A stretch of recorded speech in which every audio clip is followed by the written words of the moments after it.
Behold, the tale you are about to read is completely unknown and never before revealed to the public in general, although there have been some in high places that have knowledge of the horrific events about to be portrayed.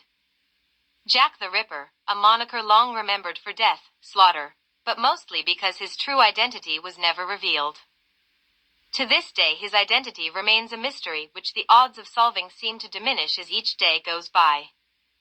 But while that was not the most ideal ending, or non-ending, to a murder case, it was deemed to be the best thing to do at the time.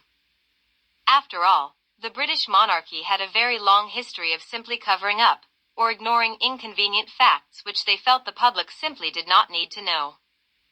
And the monarch at the time, Queen Victoria, was known to be an extreme recluse.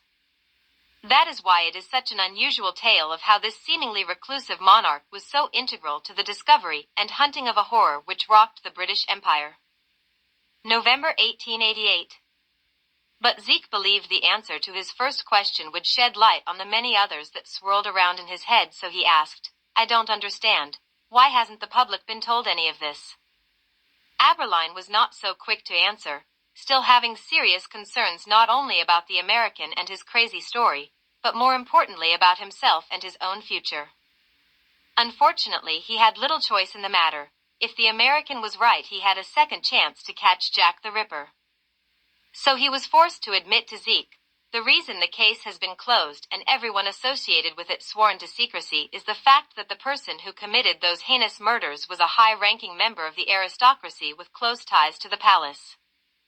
When his identity was discovered and we were closing in on him, he hanged himself.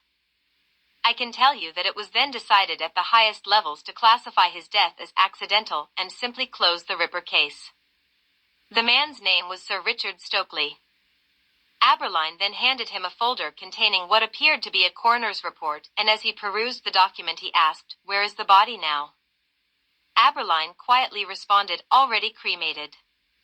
The American then said, "It's a shame that there is no body to examine, but if all you have is the coroner's report, then that will have to be enough."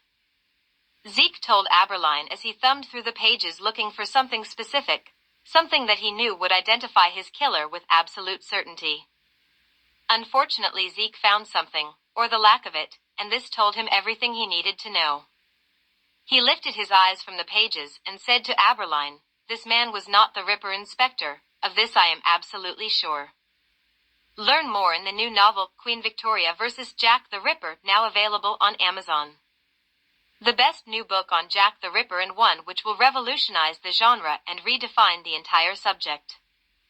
Don't miss out. Buy it now on Amazon.